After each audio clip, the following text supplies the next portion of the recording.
Hola.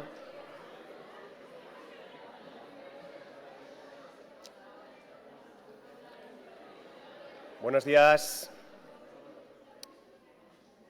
Bueno, vamos a empezar. Si os podéis ir sentando, la gente que estáis entrando ya. Bueno, muchas gracias.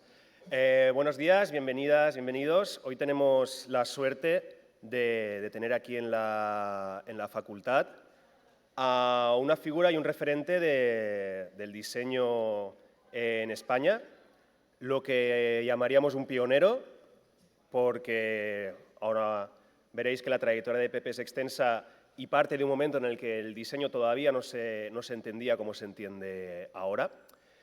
Conocer un poco toda su trayectoria es extremadamente interesante.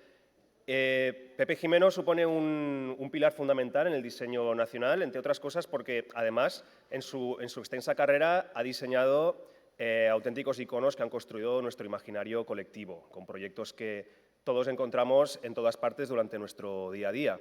Tenemos la suerte de contar hoy con él. Además, Pepe combina algo que en esta facultad tiene mucho sentido, donde tenemos un grado en Bellas Artes, Restauración, pero también un grado en Diseño, que es el combinar la obra plástica y la experimentación con los procesos propios del mundo del diseño. Y es algo que tiene mucho sentido y que convierte a Pepe en una figura que, bueno, podríamos llamar un maestro, ¿no? Que creo que esto es una palabra que se usa mucho en el ámbito más pictórico y demás y artístico, pero aquí tiene muchísimo sentido. No me voy a extender más porque también contamos con José Miguel Arce, que va a hacer una presentación sobre la trayectoria de Pepe. José Miguel es experto en la obra de Pepe Gimeno y comisario también de la exposición que ahora mismo tiene en Fundación Bancaja. Así que nada, os dejo con José Miguel y muchas gracias por haber venido. Gracias.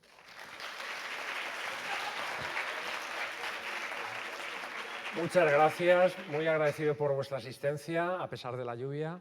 Muy agradecido también a los profesores Melanie, también Álvaro, y a Decanato por la buena acogida y el interés que han tenido.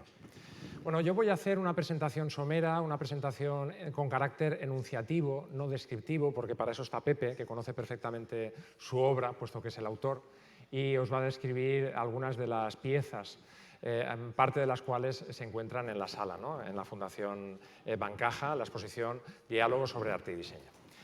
Con ese perfil sinóptico, especialmente para neófitos que conozcan de manera en fin, un tanto laxa la obra de Pepe Gimeno, obra gráfica y plástica, voy a empezar con una, en vez de cronología, una cronografía, es decir, a través de las imágenes nos vamos a adentrar en su trayectoria, en su formación y en especial vamos a recorrer hitos, momentos fundamentales dentro de su trayectoria profesional.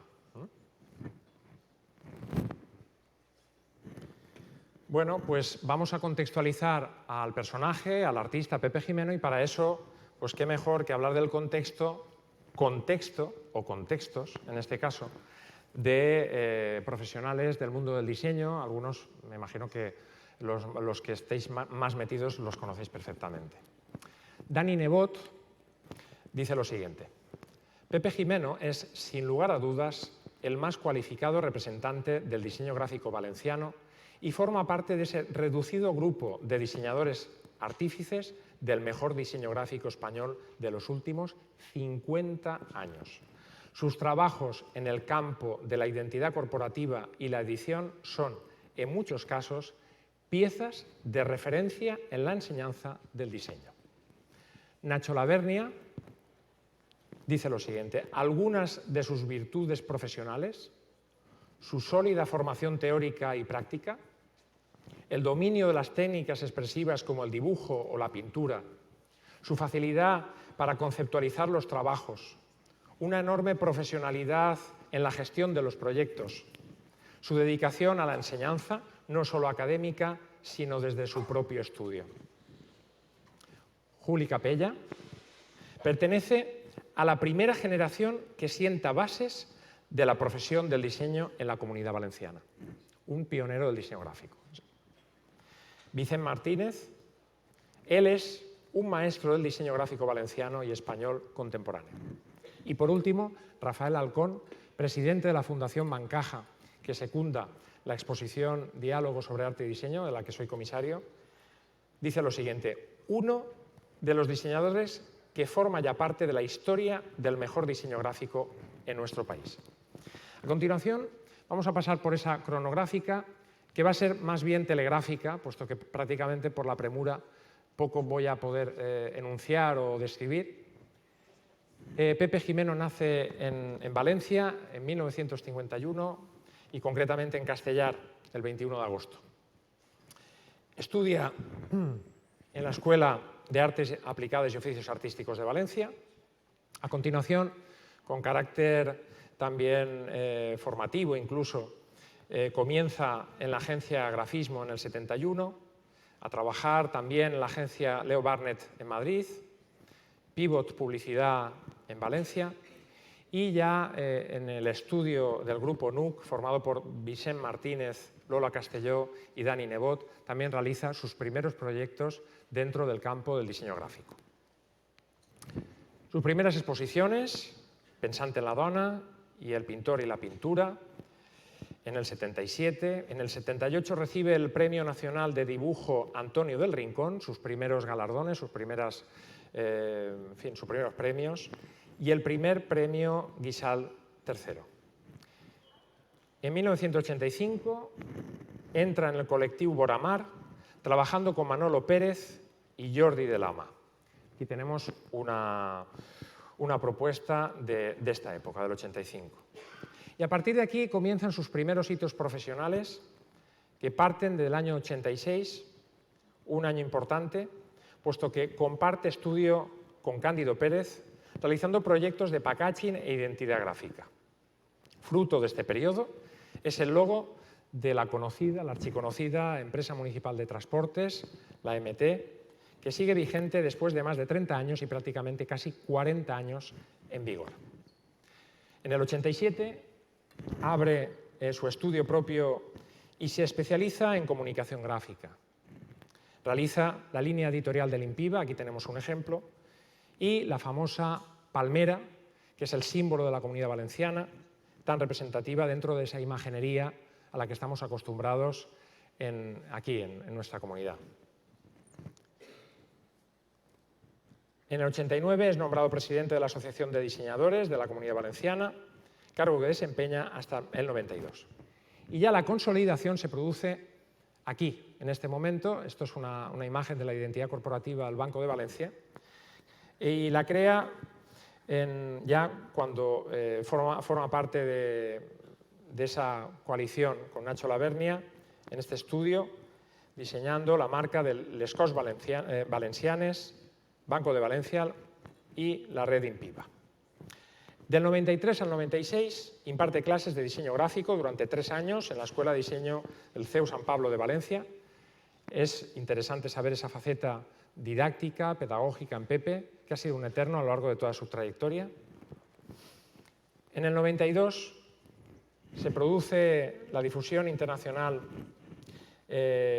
participa en el proyecto Casa Barcelona de la Olimpiada Cultural Barcelona 92, en el proyecto DOM, en la Expo 92 de Sevilla y en el proyecto Carmen de la Feria de Verona Habitare il Tempo.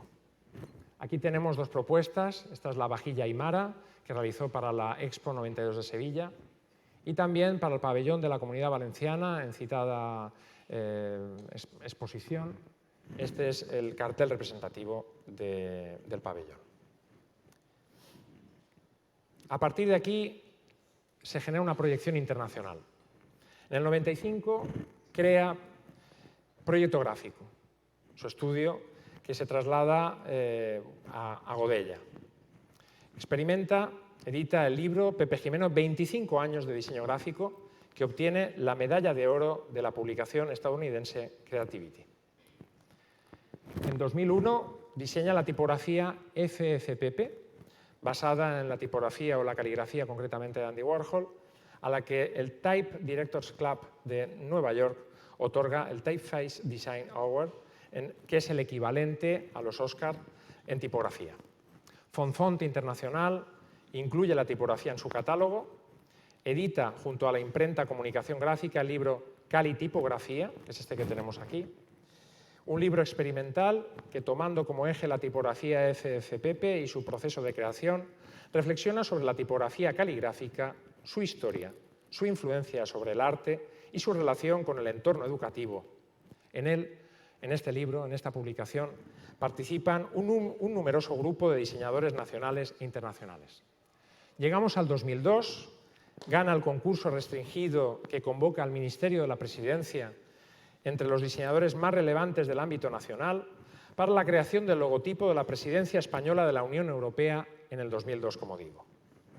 Y a partir de aquí también es reseñable la producción del trabajo experimental, donde en 2001 comienza a preparar el proyecto Grafía Callada, un proyecto de gráfica experimental con el que pretende separar contenido y forma en un libro que versa sobre la escritura y el signo, pero en el que paradójicamente no aparece texto alguno.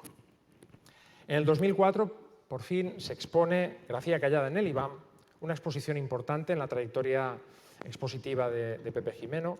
Es una de las primeras exposiciones individuales de un diseñador gráfico en un museo de arte. Este mismo proyecto se presenta en el 2015 en Estados Unidos, en la sede del Type Directors Club de Nueva York, en una exposición individual con itinerancia en 2016 en el Instituto Cervantes de Chicago y en el Centro Cultural Español en Miami. Llegamos al 2004 y aquí, en esa faceta didáctica, pedagógica, Pepe Gimeno como profesor realiza el taller Safari Residual en los cursos de verano que organiza el Centro Georges Pompidou y la Fundación Vitra Design en el Domaine de Bouchet, en Francia, tomando como base la experimentación de grafía callada. En el 2004 aparece Diario de un náufrago, una serie de exposiciones que se van a suceder a partir de este momento, desde esa plataforma ese primer pistoletazo de salida en el 2004 con la exposición del IBAM, se produce esta exposición, Diario de un náufrago, con su respectivo catálogo que estamos viendo. 2009, Manifiesto emocional, 2010, Movimientos de espera, 2014, de Grimbach, 2015, 59 fragmentos del Ayuntamiento de Valencia y en el 2017, Al hilo del pensamiento, de la Galería Pink. Aquí estamos viendo uno de sus catálogos que, como siempre, están cuidados en extremo, de manera exquisita, con cualidades sensoriales. No soy yo aquí para describir, porque no es este el momento, lo tendrá Pepe, pero Pepe trabaja mucho a nivel sensorial y a nivel sensitivo todas las cualidades, ¿no?, que pueda tener un producto. Bien, en el 2017 se produce esta adaptación de Grafía Callada a un videoarte, Grafía Cantada, una videopartitura que obtuvo el oro de la Asociación de Diseñadores de la Comunidad Valenciana en el Motion Graphics y también Instituto Cervantes de Chicago, oro en Motion Graphics. En el 2020, el Metatron, también otro videoarte, una videopartitura que servía de apertura a la capitalidad mundial del diseño. En el 2022 se muestra la posverdad, la exposición de la posverdad en la Fundación Chirivella Soriano. En el 2022 también, dentro de la capitalidad mundial del diseño, se presenta la exposición de la que soy comisario, tengo el orgullo de ser comisario, Diálogos entre arte y diseño, en la Fundación Bancaja, y también es reseñable que haya participado en otro centenar de exposiciones colectivas cuyos recorridos han cruzado distintos continentes. Dentro del fomento de la divulgación didáctica en exposiciones y docencia, es importante reseñar esto.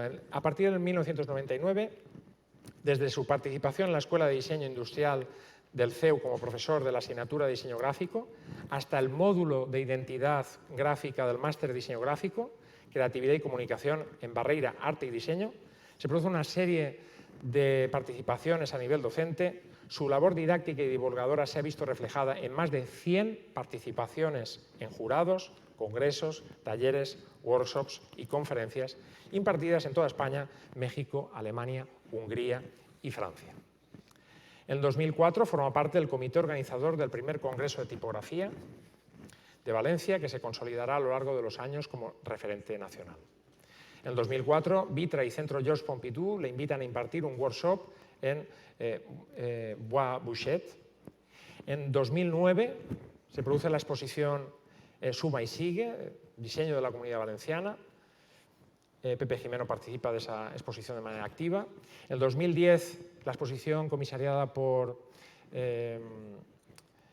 Mariné, todo es diseño, la exposición colectiva en el Círculo de Bellas Artes de Madrid.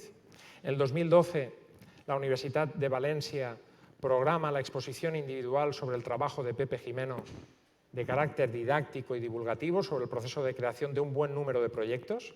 Esto es el folleto de la exposición, folleto sumamente didáctico donde analiza los procesos de las obras gráficas, pero esto no lo hace el ordenador.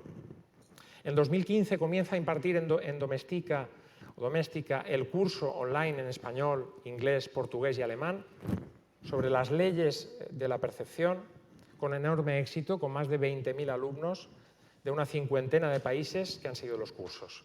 Los comentarios son, en muchos sentidos, elogiosos. Adicionalmente, escribe también artículos didácticos en revistas de diseño. Y bueno, yo creo que vamos a pasar a lo que son los reconocimientos a una trayectoria, como pueda ser el que tenéis aquí, el premio Letra en el 2009 a su trayectoria profesional de los Premios Nacionales de Comunicación Visual y Marketing del Entorno.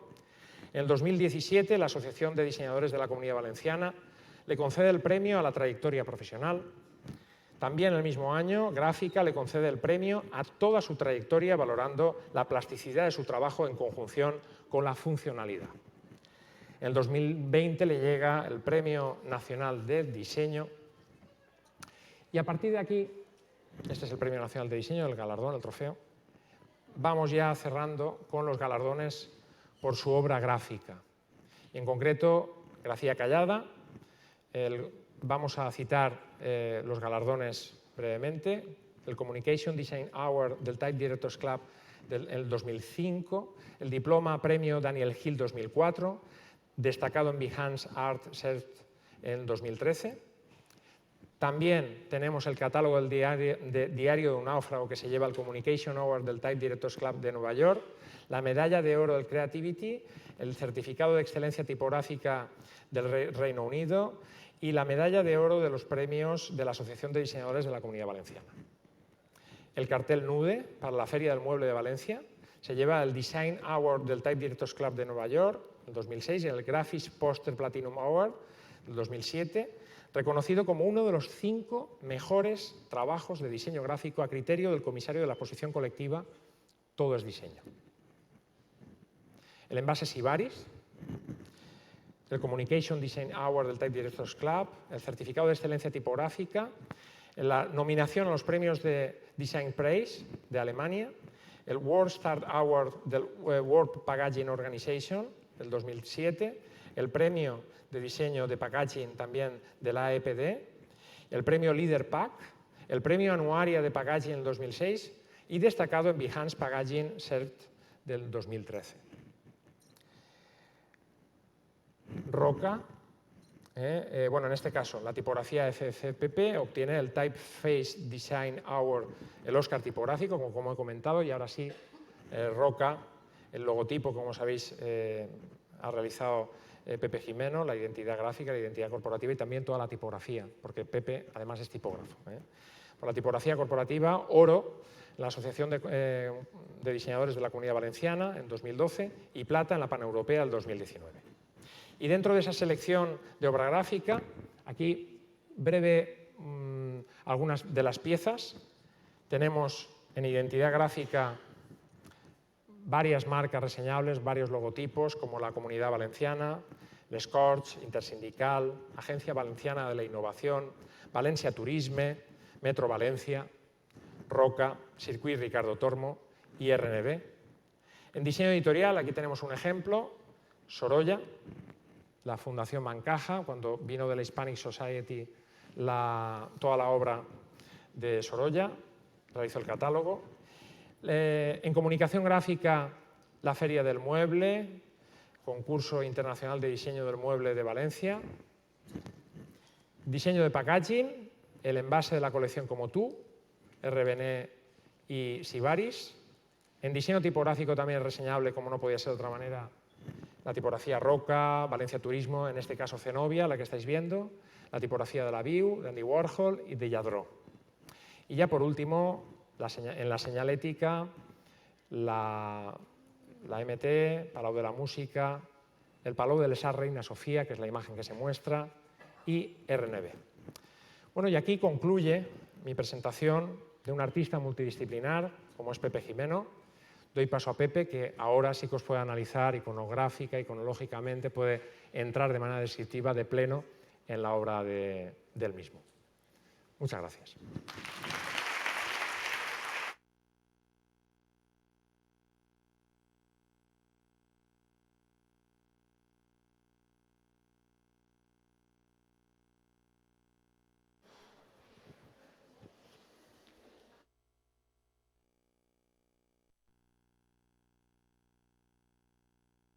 Hola, buenos días. Estoy encantado de estar con vosotros. Muchas gracias por invitarme a pasar la mañana con vosotros, por lo menos un buen rato. Y desde luego, después de lo que han dicho de mí, cuando ponen todas estas cosas me quedo cada vez más pequeñito, porque realmente, claro, llevo 50 años trabajando en esta profesión, yo creo que más, en este momento más. Y la verdad es que es una sensación extraña, porque realmente hemos sido un puente, mi generación hemos sido un puente entre casi la nada y la situación que tenemos ahora. Y ha sido un tránsito bonito, pero muy difícil. Y es un tránsito que me gustaría de alguna manera compartir mínimamente ahora con vosotros. Lo primero que me gustaría es, como cuesta tantísimo saber realmente el diseño, la situación del diseño, dónde está, porque hasta muy avanzado de mi profesión, yo ya muy mayor, y mi madre no acababa de entender muy bien lo que era, ni tampoco amigos míos. Siempre era, o para unos era un artista, para otros era un publicista, y no sabían muy bien qué era. Entonces, a mí me gustaría explicaros un poco para mí dónde se sitúa el diseño gráfico y cuál es el ámbito del diseño gráfico. El diseño gráfico se sitúa entre las disciplinas de la comunicación, es decir, entre el marketing, la publicidad y la comunicación, y entre las disciplinas artísticas, todas aquellas que tienen que ver con la percepción, es decir, lo que une estas disciplinas artísticas con el diseño gráfico es la percepción. Tanto el artista, el fotógrafo, tanto el artista plástico como el diseñador hablan y se dirigen a lo mismo, se dirigen a la persona. Y la persona ve y entiende con las mismas herramientas. Con lo cual, la masa que hay, es decir, la unión que hay entre las disciplinas plásticas y el diseño es la misma. Lo que cambian radicalmente son los intereses, las intenciones, los objetivos. El objetivo de un diseñador es muy diferente que el objetivo de un artista plástico. Es decir, sus intereses son muy diferentes, pero la materia por la que trabajan es exactamente la misma. En principio es la misma, son los principios de la percepción visual. Es decir, lo que es el color, lo que es la forma, lo que es la composición, lo que es el ritmo, etcétera, etcétera, etcétera. Y el diseño gráfico, por otra parte, lo que tiene de especial con respecto a las otras disciplinas es un poco la estrategia que coge de estas disciplinas de la comunicación, lo que son los conceptos y las estrategias que dota o que conecta con las disciplinas de la comunicación. Uy, perdón, me he pasado. Bien, en esto es un poco un gráfico para que entendáis cómo funciona, a mi modo de entender, ese vaso comunicante entre la gráfica y la plástica, es decir, entre el diseño gráfico y las artes plásticas. Es decir, en toda mi trayectoria he ido aprendiendo de por una parte, de ese apartado que yo llamo, de esa parte artística que para mí es experimental, es el que me permite tener un trabajo experimental, y la parte gráfica, porque la parte gráfica, el encargo del diseñador es un encargo que exige rapidez y exige éxito. Es decir, para que entendáis un poquito más la situación, y es muy importante, al diseñador el diseñador es alguien al que le, eso lo decía Pepe Cruz Novillo, y es una metáfora es una imagen muy clara. Al diseñador le pintan una diana en la pared y con la flecha tiene que dar en el centro, tiene que acertar el objetivo que le han marcado. En cambio, el artista es alguien que tira la flecha y donde da en la pared pinta la diana, es decir, monta su discurso alrededor de sus propios intereses. Y esa diferencia es radicalmente diferente. El arte te da pie a experimentar, a probar, y muchas veces de las equivocaciones tienes aciertos, y en cambio el diseñador tiene que acertar. Al diseñador se le exige éxito. O sea, tú no tienes tiempo cuando tienes un encargo de probar a ver si funciona o no funciona. No, tienes que ir a lo seguro. Y eso, en este caso, mira, os pongo un ejemplo un poco de cómo ha funcionado, en este caso, ese vaso comunicante de una experiencia con otra. Esta pieza de aquí de la izquierda, esto es una escultura que yo hice en el año 71, yo creo que es del 71. Y es una plancha de acero inoxidable que yo doblaba con botellas, es una cosa cutre, pero que me servía, yo hacía mis ejercicios de forma, ¿no? De ritmo, etcétera, etcétera. Y esto que tenéis a la derecha es una marca para una empresa, una entidad de fertilidad, en el que nos pedían algo, una forma abstracta que diera el recogimiento, que diera como que algo se está formando dentro de algo, ¿vale? Y realmente miráis las dos piezas y las dos piezas tienen exactamente la misma expresión. Seguramente, si yo en años anteriores no hubiera hecho este ejercicio, al cabo de 50 años no hubiera salido con facilidad esto.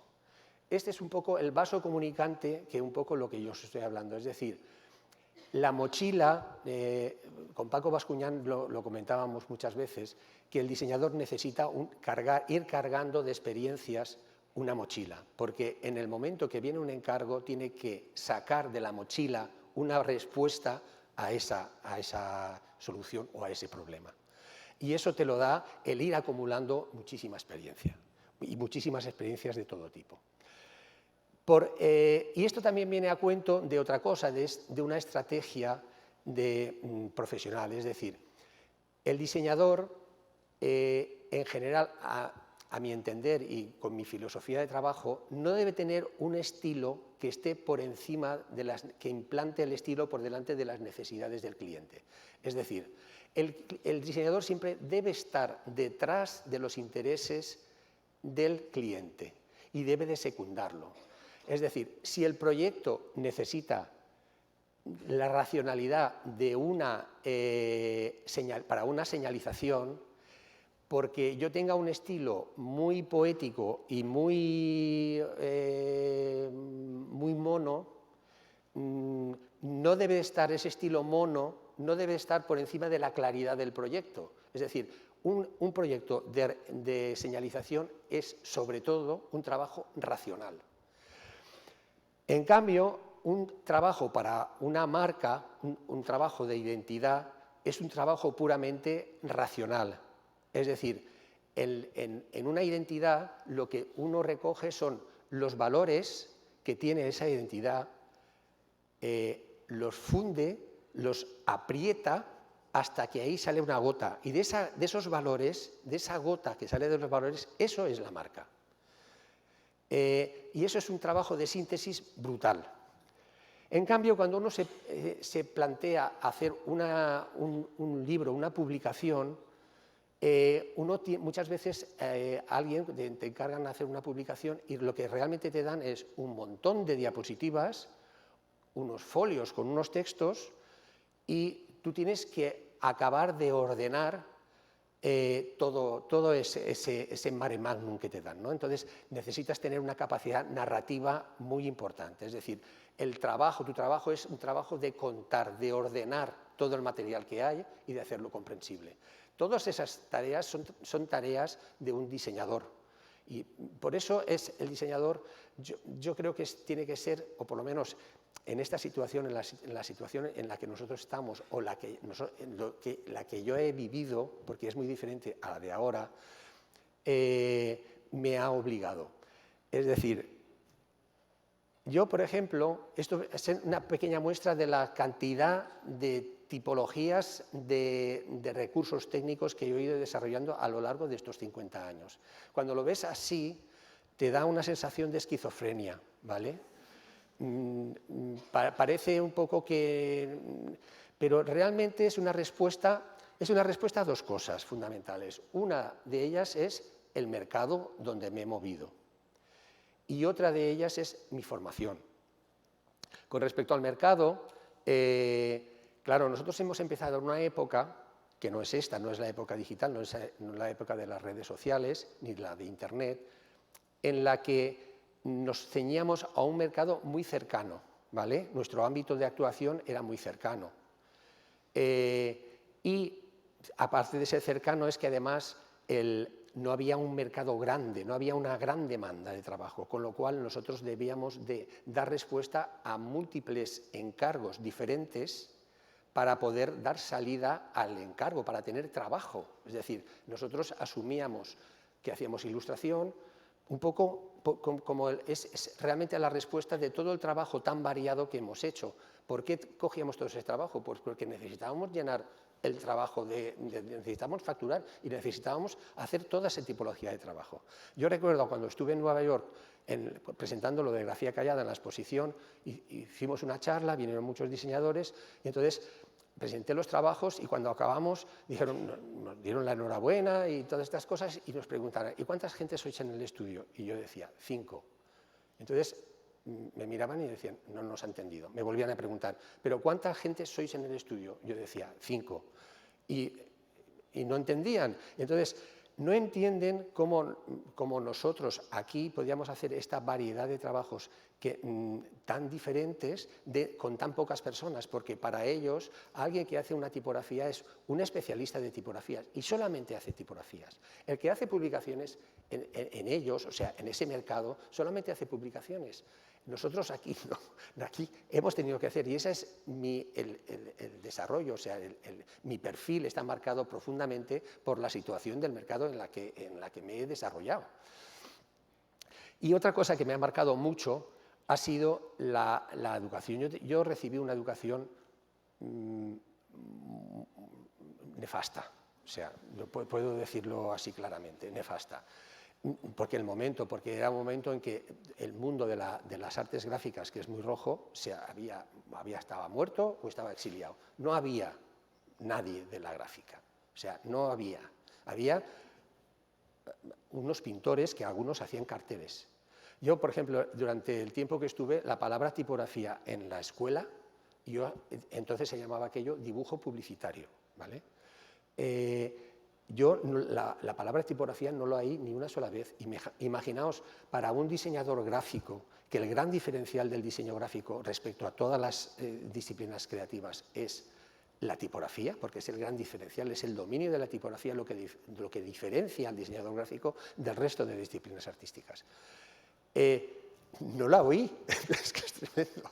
Entonces, claro, eso crea una ansiedad por conocer y te convierte en una verdadera esponja, es decir, la gente de mi generación hemos sido muy esponjas, hemos tenido muy poco acceso a información, pero las pocas entradas que teníamos las absorbíamos y las analizábamos como oro, es decir, no soltábamos ni prenda de lo que entraba, lo analizábamos, lo valorábamos, le dábamos vuelta, nos lo pasábamos entre todos, es decir, alguien había descubierto una exposición interesante, bueno, íbamos todos locos y estábamos hablando durante semanas de la exposición o del evento que hubiera. Bien, entonces, aparte de la esquizofrenia esta, yo os voy un poco a contar cómo he ido yo adaptando y aprendiendo, según mis intereses y mis posibilidades, cómo he ido adaptando a lo largo de estos 50 años este trabajo. Al principio trabajé mucho con la expresión, es decir, esto es del año 73, creo, sí, del año 73, esta pieza de la izquierda. Y son trabajos que yo hacía, bueno, pues para experimentar, para liberarme, para tener fluidez, ¿no? Y entonces eran una serie de trabajos que eran muy directos, muy sencillos, con mucha fuerza, y que luego, a lo largo del tiempo, yo he visto cómo esa fluidez ha aparecido, por ejemplo, en estas caretas de la marca del Teatre de l'Horta, que son unas máscaras de teatro en las que hemos jugado y hemos conseguido todas las expresiones a partir de unos elementos muy sencillos, ¿no? Pero toda la expresividad está basada antes, entonces, en ese flujo, ¿no? en ese vaso comunicante que hay entre una disciplina y otra, que es un poco, diríamos, en lo que yo me he apoyado continuamente a lo largo de mi trayectoria. Por ejemplo, esta pieza de aquí, inventar lo que ya estaba inventado me ha pasado muchísimas veces, porque nosotros no hemos tenido modelo de actuación, nunca he trabajado en un estudio como el que yo tengo ahora, nunca, no existía, ni sabía cómo era. Es decir, el perfil de estudio que tenemos nosotros nos lo hemos medio inventado, porque no teníamos un modelo, no había nadie que trabajara que tuviera un estudio, estaban las agencias de publicidad y nada más. Y eso ha sido un poco, en la aerografía más tarde, pues muchas cosas. Por ejemplo, en esta pieza de aquí, yo empecé a hacer esculturas con piezas de madera, ¿no? Con tablones, y al cabo de un tiempo descubrí que eso lo estaban haciendo mucha más gente, pero además que tenía un nombre que se llamaba minimalismo. Y yo llevaba tiempo trabajando en una cosa que no sabía ni lo que era, ¿no? Pues ese inventar lo que ya está inventado es una de las cosas que además luego te hace aprender muchísimo, porque te cuesta mucho aprenderlo, pero lo aprendes con mucha profundidad. Bueno, esto viene al cuento porque esta pieza de aquí, estructuralmente, tiene mucho que ver con este proyecto de la izquierda, que es un proyecto, el proyecto Metatron, que una compositora me propone hacer es una pena que aquí no la podemos ver, y lo podéis buscar, si buscáis Metatron, Sonia Mejías, Pepe Jimeno, Metatron, os saldrá y veréis el vídeo. Dura unos 10 minutos y es una composición gráfico-musical, es decir, que está hecha una gráfica y una música que está hecha adrede para esa imagen. Y dura unos 10 minutos.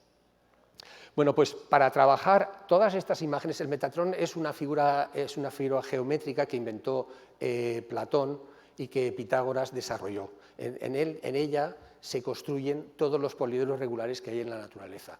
Entonces, nosotros para contar un poco, para montar esta pieza, hicimos esta creación del Metatron, que es un poco la figura esta de arriba, cómo se va formando, y utilizamos un poco como las fases del día, ¿no? El nacimiento, el esplendor, la tarde, la noche, la oscuridad y el Big Bang, la desaparición. Bueno, pues este ejercicio que yo hice en la escultura me sirvió muchísimo para trabajar el final de la noche, o estas piezas que son de Diario de un náufrago, me sirvieron un montón para trabajar esta formación de estos pequeños círculos, cómo se va montando, ¿no? Ese juego que hay de aparición y de desaparición de los círculos. Este trabajo es un trabajo muy interesante, porque es un trabajo que yo hice para pavimento cerámico, como pavimento cerámico, en el que a partir de cuatro módulos, que era un cuadrado blanco, uno negro y después un cuarto de círculo blanco y un cuarto de círculo negro, podías hacer un montón de variaciones de estampados, pero un montón. Y esto es lo que está hecho en el 74, creo que es, y está hecho, dibujado con el compás, todas las formaciones. Bueno, hice más variaciones. Y luego estaba pegado con la trama y recortado con el cúter y levantado y dejado todo el dibujo como estaba con trama, ¿no? Estuve 3 meses trabajando en esto, haciendo estas piezas de aquí. Y ahora, en el 2022, hice en 2 horas, en el ordenador, muchísimas más piezas de las que hay aquí, ¿vale? Es un poco para contextualizar los trabajos que hicimos en su momento y lo que estamos haciendo ahora, y que valoréis de alguna manera la herramienta que tenéis entre manos, ¿vale? Bueno, también en ese momento también tenía una ansia grande por la síntesis. Entonces empecé a trabajar con animales, intentando representarlos de la forma más sintética posible. Esto para mí era un toro, ¿vale?, que tenía el empuje de atrás. Claro, yo me acuerdo cuando se lo decía a mi madre me miraba con ojos raros. Pero realmente para mí la síntesis del toro era: este empuje está clavado en la parte de atrás y empuja hacia adelante, hacia la punta. O sea, era una especie de esquema de lo que para mí es la figura del toro. Que luego, más tarde, me ha recordado mucho en el concurso este que organizamos para España 2002, para la presidencia española de la Unión Europea, en el que yo trabajaba a partir de la estrella, de una de las estrellas de la bandera de la Unión Europea, que de alguna manera salía, que era la bandera, la estrella que correspondía teóricamente a España, y esa estrella se deformaba hasta crear una relación especial con el resto de estrellas que se habían unido en uno, que era el resto. Es decir, España era la que de alguna manera era la protagonista y la que recaía el peso de una serie de tareas en un momento determinado durante 6 meses de la Unión Europea. Y esta forma,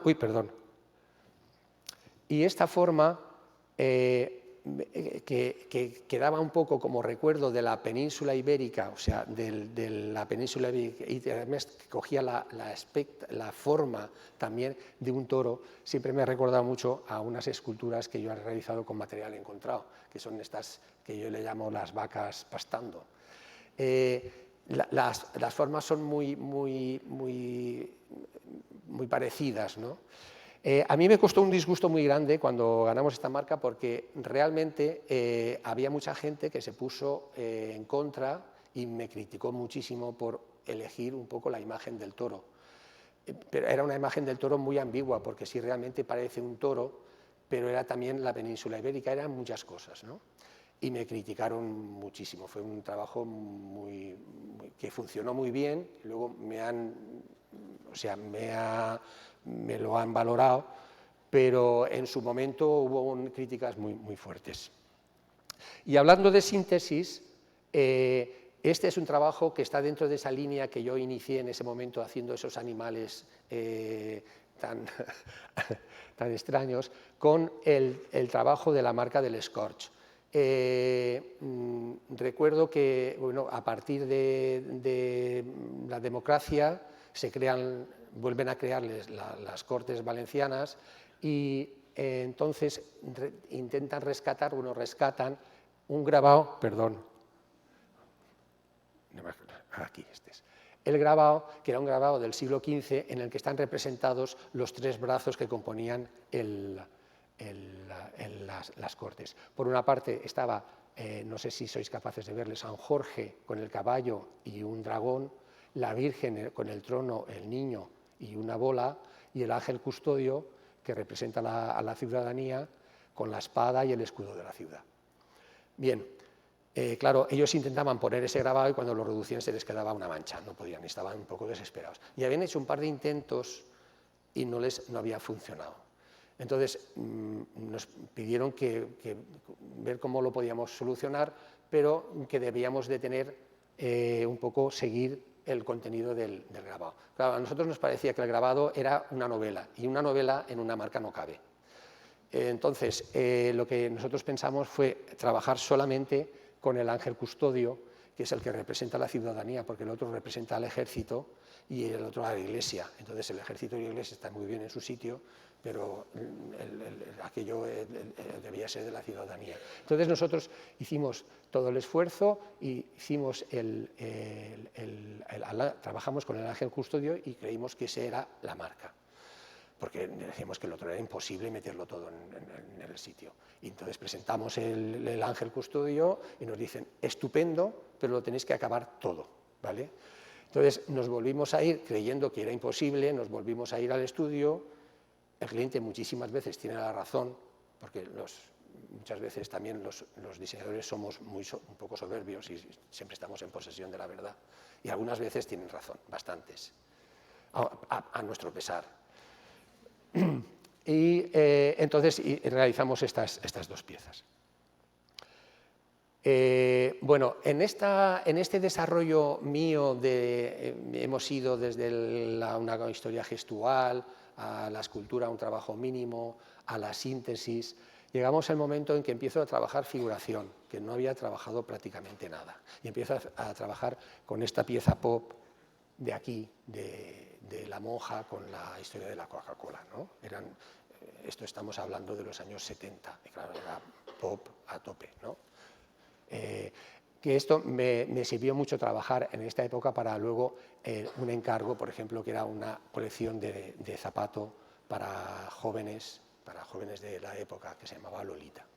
Ahora yo creo que ahora está mal elegido el nombre, no funcionaría así, y ni la imagen tampoco sería así, pero bueno, era la época y además es una cosa muy de moda, muy puntual, que es un poco lo que tiene a veces, que el diseño gráfico a veces tienes que hablar para años. Cuando haces una marca tienes que estar pensando que tiene que durar 30 años como poco, y hay actuaciones que son temporales, que es para una campaña, que el trabajo es absolutamente efímero y que puede estar totalmente ligado con la moda, y que al cabo de 5 años no lo puedas ni ver porque lo aborrezcas, ¿no?, de lo pasado de moda y de lo trillado que esté. Pero es decir, hay que valorar cada cosa en su situación. Bien, a partir de aquí, de esta figuración, seguí trabajando y aquí empecé a trabajar con aerografía. Empecé a trabajar con aerografía y además empecé a hacer ya no trabajos sueltos, sino a trabajar dentro de una serie de trabajos. Por ejemplo, aquí empecé a trabajar con el tema de la mujer, de los roles que en aquel momento, en los 70, tenía la mujer, tenía el rol de ama de casa, de vampiresa, siempre esos roles más o menos que se le estaba otorgando. Aquí empecé con la aerografía, y la aerografía es una de esas cosas en las que también inventé lo que ya estaba inventado. Es decir, yo ahí está trabajado esto, al principio trabajaba las plantillas con celo, y cuando era con celo sobre papel, entonces tenías que trabajar con un papel muy duro, porque si no, cuando levantabas te quitaba el color. Y en esto está hecho con papel y con cinta aislante. Con cinta aislante estaba hecho con cinta aislante. Entonces requería un esfuerzo brutal. Al cabo de 2 o 3 años de estar trabajando, me enteré que en Londres había un film transparente que casi tenía un pegamento muy suave, que podías trabajar con todo en plano, que era reposicionable, etcétera, etcétera. Es decir, claro, cuando has trabajado con una dificultad tan grande, luego te parece aquello, vamos, o sea, que vas, pero sobrado. Bien, bueno, y estoy relacionándolo también un poco con la composición y con esta historia que hizo, que en este caso hice de dirección de arte de Paula Sanz, que es una ilustradora que trabajaba con telas. Entonces hice la dirección de arte de este cartel, de esta campaña para Punt. Bueno, esto sigue dentro de la serie esta de la exposición de Pensante en la Dona, que tenemos el rol de la vamp, ¿no? Y entonces con el contraste de la vamp y la ama de casa. Y este cartel de aquí, que en este momento tampoco es que sea muy acertado, es un cartel que hicimos para una exposición de electrodomésticos antiguos que tiene Andreu Alfaro. Tiene una exposición brutal de electrodomésticos. Y en este cartel lo que hicimos, el cartel es de los años 90, hicimos recrear un cartel clásico del año 30, de 1930, de Francis Bernard, en el que aparece el icono de la señora, de la silueta de señora con un mecanismo y una escoba, ¿no?, que era una especie de gráfico de un robot femenino. Y seguimos un poco con la historia, que lo actualizamos. En este momento, la verdad, que también viene un poco, son estas cosas que con el tiempo quedan un poco en el aire, ¿no? Bien, a partir de trabajar configuración, continué trabajando configuración. Después de la exposición esta de la Pensante en la Dona, empecé a trabajar en la figuración, pero más sobre el pintor y sobre la pintura, ¿no? En este tipo de reflexión. Entonces, trabajaba con modelos en los que en este caso se está encuadrando, es decir, el encuadre o la situación dentro del espacio es una de las preocupaciones primeras que tiene el pintor cuando se plantea, o el diseñador, cuando tiene que meter algo dentro de un formato, ¿no? Y en este caso era el modelo el que estaba autoenmarcándose.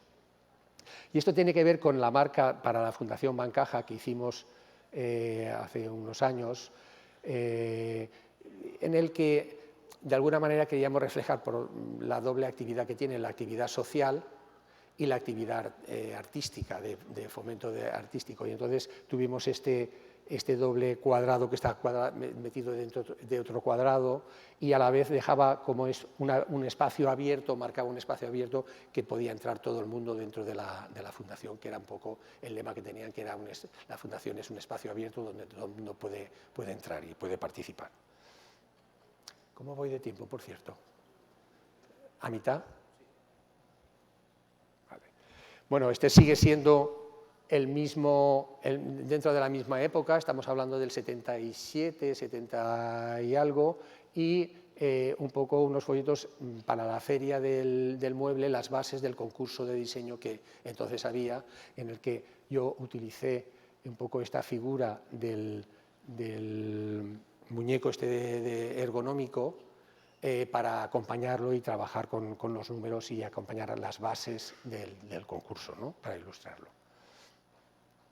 Bien, en esa continuación de la figuración empecé a trabajar con el collage, con los papeles recortados.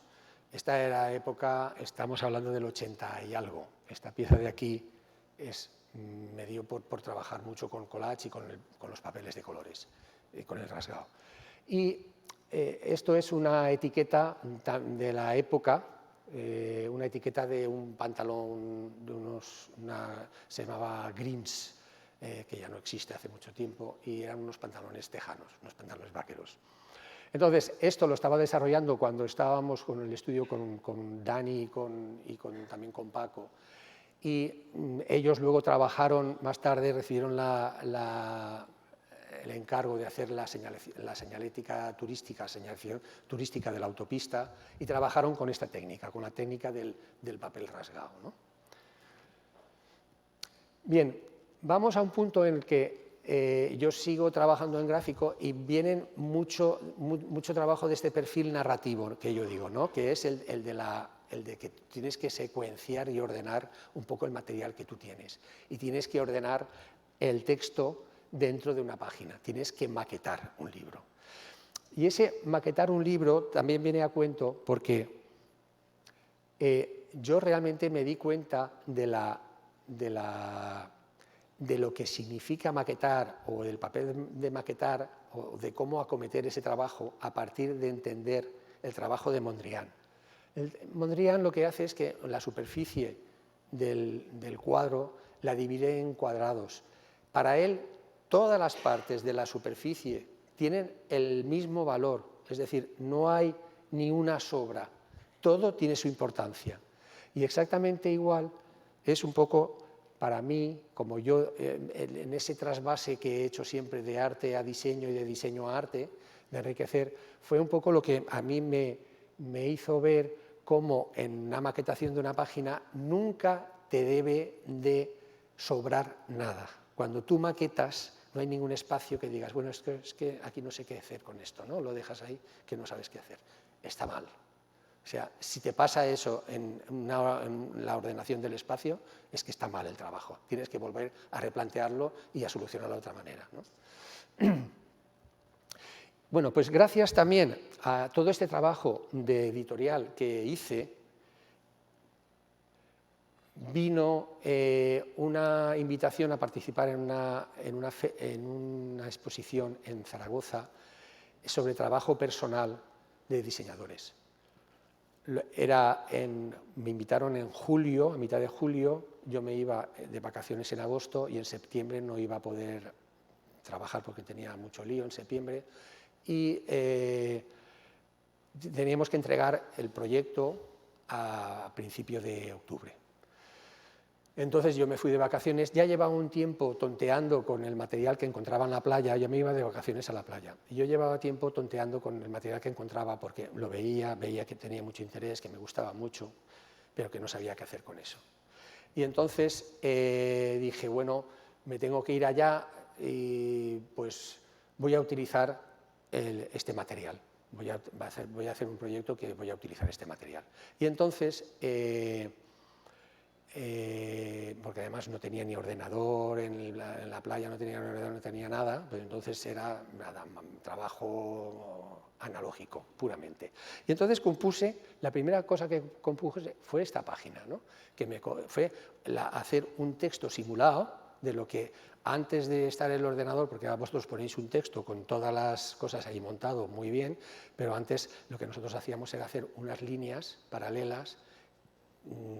Si la bandera era a la derecha, pues poníamos las rayas todas a margen izquierda y a la derecha la bandera, todas las rayitas, y con eso simulábamos que ahí iba a haber un texto, porque al principio del todo, cuando yo empecé, tenía que mandar los textos a componer en plomo. Luego, a los pocos años, ya empezó a haber la fotocomposición, pero al principio trabajé con plomo, me componían el texto en plomo y me mandaban una prueba.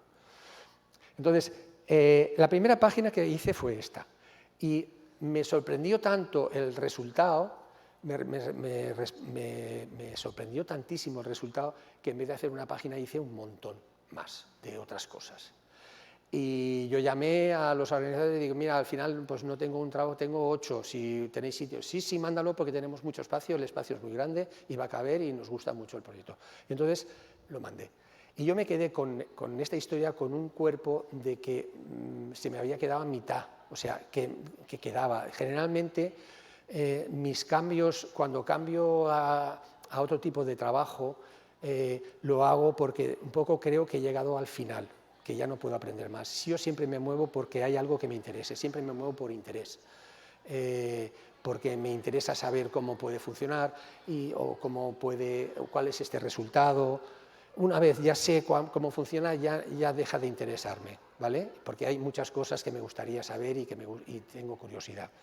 Entonces me planteé, pero en este caso yo me quedé con las ganas de seguir trabajando. Entonces pensé, bueno, ¿por qué no hago, en vez de hacer unas páginas, como he hecho, hago un libro entero, un libro en el que no haya ni una sola palabra escrita, todo hecho con material encontrado. El material que yo está puesto es tal como yo lo encontraba, es decir, mi trabajo aquí era realmente el del diseñador gráfico, que es el de secuenciar y ordenar dentro de un espacio el material que te dan. Cuando te dan para hacer un libro, tú tienes unos textos, unas fotografías y un número de páginas, porque esto no debe tener más de no sé cuántos. A veces tienes que estirarlo mucho para que llene y otras veces tienes que comprimir porque no cabe. Pero ese es un poco el trabajo muchas veces del diseñador gráfico. En este caso ejercí un trabajo artístico, pero como un diseñador gráfico. Es una cosa ambivalente y extraña, ¿no? Entonces me propuse hacer esto y el libro, claro, tenía que encontrar un tema. Y claro, también era muy gracioso hacer un libro que no tuviera una sola palabra, no pudieras leer nada y que además hablara sobre la escritura, sobre escrituras.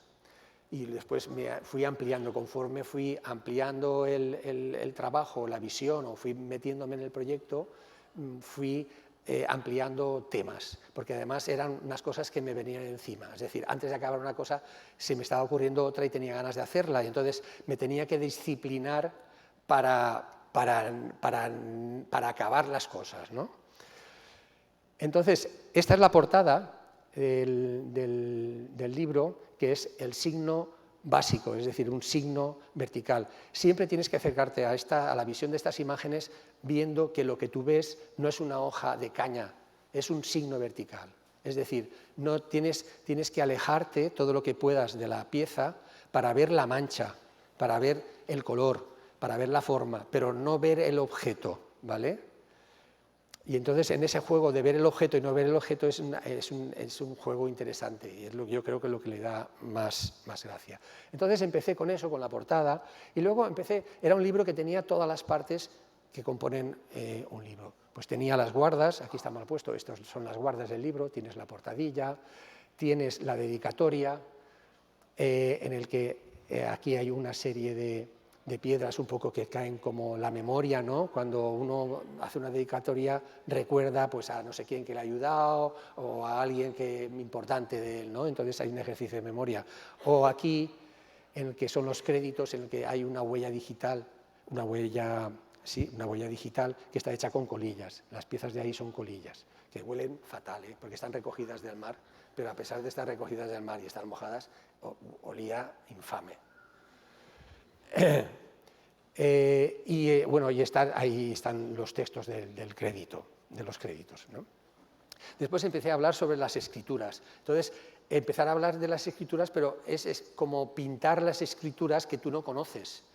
Realmente no hay ni una sola palabra de ningún idioma, ni en ninguna eso, esto todo inventado. Lo que pasa es que formalmente te recuerda, es como pintar un alfabeto o un escrito sin conocer el idioma, que coges las formas, pero realmente está mal, ¿no? Y entonces, pues jugaba un poco a esto, ¿no? a este elemento tan sencillo como es la línea, y ahí caí en cuenta en muchas cosas. Me di cuenta de cómo un alfabeto, cómo cuando tú ordenas cosas que son inconexas, que no tienen nada que ver, tú las ordenas y les das como un aparente sentido, parece que tú, cuando los tienes delante, parece que tú tengas que entender el mensaje, parece que tengan un mensaje, pero realmente no hay nada. Ese es un poco el juego todo el rato. Realmente no dicen nada, simplemente estoy sugiriendo y te estoy poniendo incómodo porque estás intentando entender y no entiendes nada. Y este libro, en general el libro viene muy bien para aprender a maquetar, porque la mente humana siempre leemos, cuando vemos un libro, cuando vemos un cartel, lo primero que hacemos es leer para entender. Cuando tú, en este caso, no puedes leer, te obliga a ver la forma. Entonces, es una forma de separar el ejercicio, es interesante porque de alguna manera te separa el contenido de la forma. Tú aquí estás viendo únicamente la forma de lo que contiene un libro, ¿no? Y lo mismo con las escrituras. Bueno, pues con esta de aquí que parece oriental, o esta de aquí que parece el braille, esto que parece árabe, esto es como de un códice medieval, una escritura azteca, mexicana, la típica escritura circular. Y aquí, con un poquito de humor, hice una caja de texto que se hace en el ordenador, con la gente cuando hace los textos a caja, que a mucha gente le gusta hacer los textos a caja porque les parece que la caja bandera es fea porque tiene una parte irregular. Entonces te hace con un cuerpo de letra muy grande y una caja pequeña el texto a caja. Y entonces te queda unos canelones por aquí tremendas, ¿no? Entonces está hecho con esa intención que si eso lo hace un alumno lo suspendo, pero que está hecho con esa intención, ¿no? Con ese sentido del humor. Bueno, seguí hablando después del signo, del alfabeto, también en este caso cómo las escrituras crean un gris determinado. Todas las escrituras tienen cuando tú ves una escritura, un bloque, tienen un gris determinado, o son más compactos, o son más oscuros, o son más atormentados, o son más rectos. Pues al final lo que siempre hacen es una trama. O sea, la escritura siempre está ligada a la trama. Y la escritura también funciona como una red, es decir, una vez tú ordenas las letras y las palabras, crean una red. Es decir, si esa red tú la rompes, pierdes el sentido de lo que tú has escrito. Entonces, aquí también trabajaba un poco con este sentido de la red. Después empecé a trabajar alrededor de los diferentes lenguajes, el lenguaje geométrico, este de aquí, o una carta astral, la carta de colores, la figuración y la abstracción, etcétera, etcétera. Es decir, ahí fue un poco esto. Esto al final se convirtió, porque yo lo que hacía era hacer los originales, todos tienen el mismo formato, y después se estaba acompañado de un libro, que en ese caso era el catálogo de la exposición que organizó el IBAM. De este juego, que fue un poco un juego, realmente fue un juego, un divertimento, acabó en una cosa que se hizo cada vez más gorda, ¿no? Y el proyecto acabó yendo a Estados Unidos años más tarde, en el TDC, y en Chicago. Bueno, ha dado muchas vueltas el trabajo. Y ahora además el libro lo ha vuelto a reeditar porque el catálogo se agotó y Gráfica lo ha vuelto a reeditar el libro. Bien, después de toda esta época de trabajo, hemos pasado de la importancia que tenía para mí en este trabajo de la escritura, pasé a seguir trabajando con material encontrado, pero aquí en este caso trabajaba esto es el diario del náufrago. Acabé muy cansado y acabé muy agotado por las normas tan estrictas que tenía yo en grafía callada. Es decir, en grafía callada trabajaba siempre sobre un formato determinado, los materiales estaban tal como estaban encontrados, ni los podía pintar ni los podía hacer nada, eran tal cual, naturales, y las restricciones, o sea, ese material es estupendo porque tiene unos valores, ¿no? Tiene una textura y un color muy bonito, pero claro, tiene unas limitaciones que no puedes hacer nada. Tenía muchas veces idea de hacer algunas cosas y el material o era grande o era pequeño para el formato en el que estaba trabajando. Al final vino el náufrago y empecé a trabajar.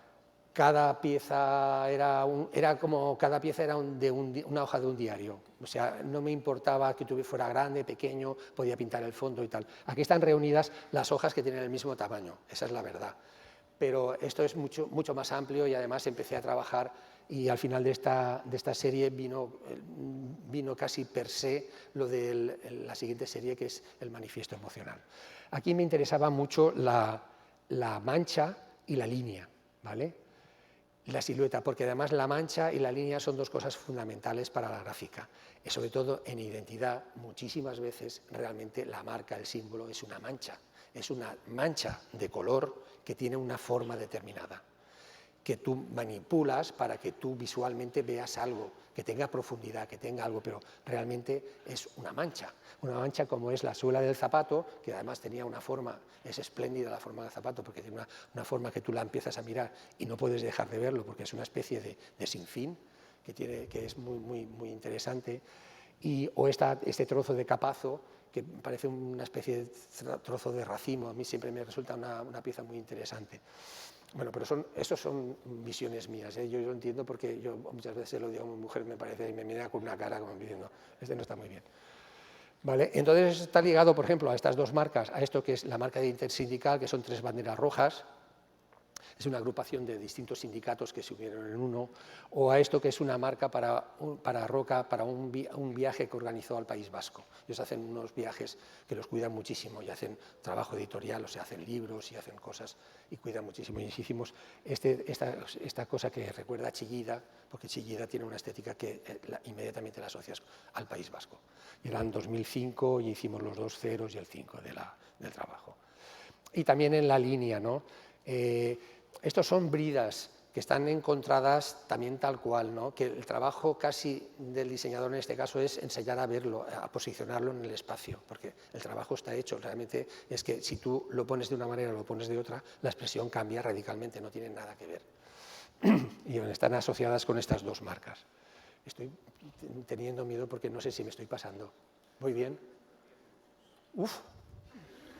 Nada, es manifiesto emocional, sigo con la misma historia del ver, del decir sin poder leer, es decir, intento que el texto no esté, pero que la pieza te comunique una sensación determinada, un momento determinado, una expresión determinada, ¿no? Pero no tienes texto. Esto se asocia a la estructura de aquella pieza, es prácticamente este folleto y este folleto cartel del concurso de diseño de la Feria del Mueble. Aquí tenemos esta pieza que es una caja de cartón, esto realmente es una caja de cartón entera que está pelado al cartón y está trabajada sobre el cartón. Y me recuerda mucho al trabajo este del cartel de la tipografía Roca. La tipografía Roca no os voy a explicar eso porque no nos da tiempo y tenemos muchas cosas. Yo creo que es motivo para otra charla. Esta tipografía está hecha a partir del rediseño de la tipografía de Roca que hicimos de la gótica. Querían quitar la gótica y lo trasladamos a una letra de palo, pero con un poco con la misma mancha. Y a partir de crear esa tipografía en el logo, hicimos una tipografía global con distintos cuerpos y distintos alfabetos. Está el cirílico, etcétera.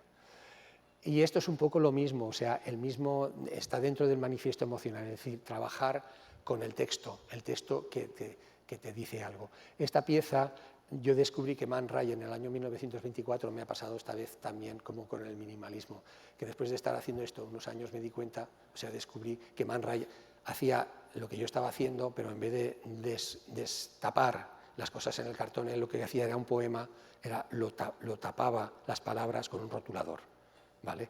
Pero el resultado era muy parecido a lo que yo estaba haciendo. Y la estética, como veis, un poco esta historia está muy ligada a los carteles con las bases del concurso de diseño. Estas piezas de aquí, la gracia que tienen siempre son los blancos que se van dejando en la parte de abajo, ¿vale? Que es lo que eleva todo el texto y lo hace muy, muy ligero. Después de toda esta experiencia, volví a hacer otra vez abstracción y volví a trabajar mucho con el gesto. Este es un trabajo muy sincero porque además se hace en muy poco tiempo. Lo que pasa es que te plantas delante del papel, un poco con la mente, un poco con la estructura de lo que vas a hacer y se hace en segundos. Es decir, esta pieza está hecha en segundos, lo que pasa es que la estructura un poco la tienes como en mente, ¿no? La ejecución es rapidísima, si vale, vale y si no lo tiras, pero no tiene rectificación, es decir, no puedes rectificar nada. Y es lo mismo de una manera o de otra, voy muy rápido, lo siento, pero es que me he entretenido mucho antes. Con este tipo de marcas. Esto es más realista, pero sigue teniendo un poco el gesto, son trazos que están hechos y además sin un dibujo previo, están hechos del natural, están hechos desde la ventana de mi estudio de oliva. Estos son los árboles que tengo alrededor, están sacados de ahí. Y luego está toda esta serie es lo que yo llamo el manifiesto emocional, no, ¿cómo lo digo? Bueno, la composición de gases, lo que es, pero en la serie, ahora no me acuerdo cómo se llama, bueno, da igual.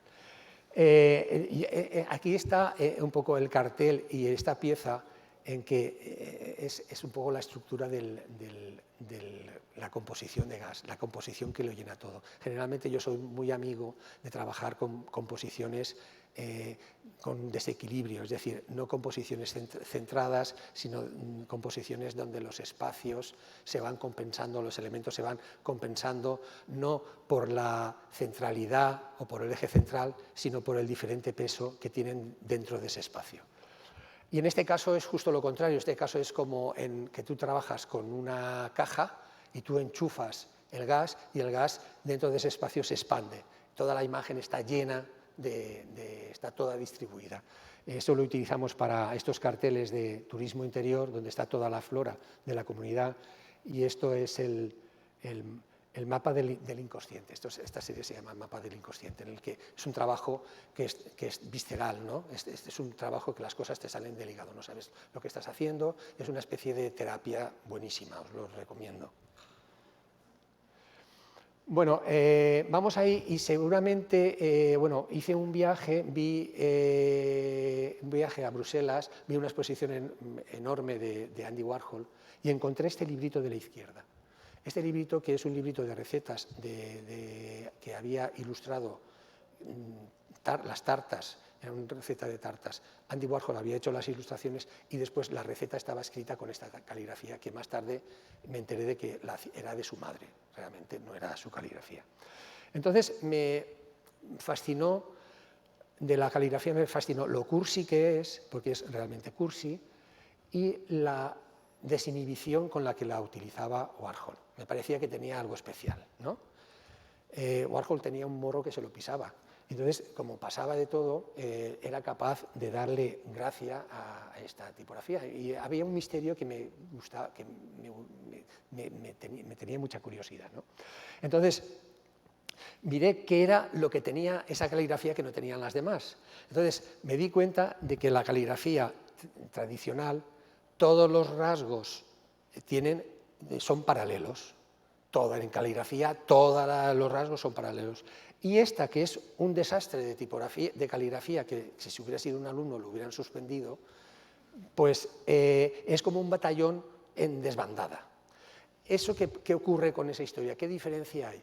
Primera, la frescura que tiene, y segundo, que te permite trabajar con la base ondulada sin que esos ejes se te vayan acumulando. Ese es el gran diferencial que tiene esta tipografía caligráfica, porque ahora hay tantísimas tipografías que es muy difícil hacer algo que tenga sentido. Hacer una tipografía que aporte algo realmente es muy, muy complicado. Entonces, la tipografía además te permite tener, incluso dentro de la misma palabra, diferentes cuerpos de letra. Y es lo que la hace manual. Es un trabajo, es decir, que es una tipografía display, es una tipografía para trabajar como display, no es una para hacer un libro, no es de lectura, ¿vale? Bien, y gracias un poco a esta tipografía, cuando yo estaba haciendo lo de grafía callada, yo subía al apartamento con las bolsas llenas de basura, ¿no? Y entonces los vecinos me miraban así con cara rara, ¿no? Y entonces, claro, les tuve que enseñar lo que estaba haciendo para que se tranquilizaran, que no era un síndrome de Diógenes que tenía en el edificio ni nada. Y entonces la gente cambió, y entonces lo que hacían es que me traían basura, ellos. ¡Ay, hemos encontrado esto y te lo traemos y tal! Bueno, entonces me trajeron una bolsa, que es esta bolsa llena de alambres. Y yo entonces estaba haciendo algo, no sé, la guardé y me olvidé de la bolsa.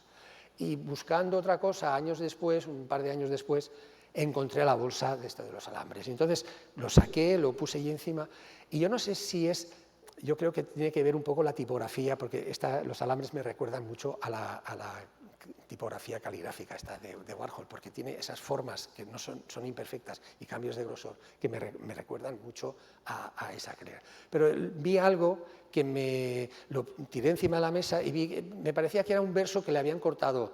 Estaba cortado un poema que las palabras estaban cortadas y que se habían amputado y que la expresión estaban faltas todas de expresión. Entonces eran todo formas interesantes, pero todas cortadas, estaban todas amputadas. Entonces decidí completar esas formas y hacer una escultura de cada una de estas piezas, que era un ejercicio también bonito, ¿vale? Entonces empecé a trabajar y yo podía, o sea, esa forma, que algunas veces son formas diminutas, otras que son más así, entonces empecé a darles un poco a apoyar esa expresión. Primero a buscarles la situación en el espacio, por lo cual cogía y hacía una base de cemento, casi todas tienen una base de cemento para poder sujetar la pieza, y luego lo podía completar con algo. Entonces, siempre que veía algo, pues lo hacía en papel. Primero tenía una fotocopia y me hacía algo un poco como veía un poco la expresión, y cómo podía potenciar esa expresión, ¿no? En este caso, pues veía una figura que está así, como arrodillada, entonces al ponerle el peso ahí, aún incrementas esa expresión de tensión, ¿no? que tiene el alambre, ¿no? Potencias muchísimo eso. Entonces, con eso, pues fui trabajando y fui también encontrando cosas muy complicadas. Por ejemplo, esta pieza de aquí, que era un alambre con una forma imposible, porque no entendía qué es lo que podía hacer con eso, porque cuando lo ves no sabes qué hacer con ello. Lo que intenté fue justificar que esa forma estaba buscando una serie de puntos que están en el espacio. Realmente la línea tenía un fin, porque hay una serie de elementos que atraviesa, aunque es mentira, porque está hecho al revés. O sea, primero es la forma y después le da la justificación. Pero bueno, está en ese juego. Y es muy parecido a una marca que hicimos para la Senda del Poeta, que es prácticamente da igual. Esta es la colección entera. Hay piezas que tienen un solo alambre y están solas, hay piezas que están un solo alambre acompañado de otros elementos, y hay piezas que hay varios alambres en la misma pieza. Pero utilicé todos, era realmente un reto, era un ejercicio bonito. Y esta es un poco la comparación con la tipografía. Yo creo que tiene mucho que ver, mi sorpresa del alambre está muy ligada al haber trabajado con la tipografía. Gracias a esto empecé a trabajar con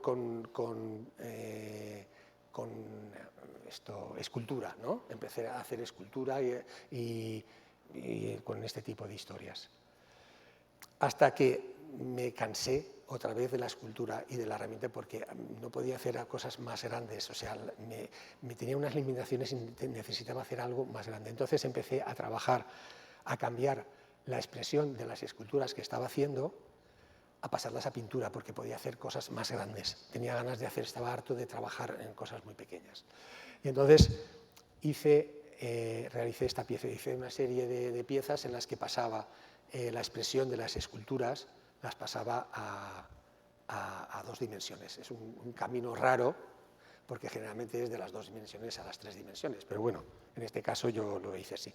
Y tiene mucho que ver un poco, además estas 2 cosas están hechas el mismo año, casi nunca coinciden estos diálogos, casi nunca coinciden en el año. En este caso sí, en este caso sí, es de la Agencia Valenciana de la Innovación, en el que la idea era hacer un hub, ¿no? O sea, lo que puede aportar la innovación a la sociedad es un subidón en todos los niveles.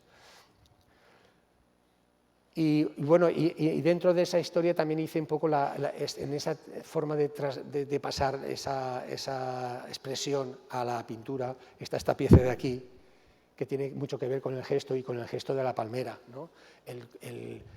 Cómo la estructura de la palmera realmente son 3 trazos, que en principio estaban hechos con carboncillo, que el primer trazo es un trozo de carboncillo, que cuando vino la época digital eso se traducía en 3 millones de puntos y además se reproducía fatal, y entonces me encargaron que vectorizamos, o sea, que conserváramos la estructura. Un poco el proyecto era ver qué podíamos hacer para quitar todos esos puntos que tenía.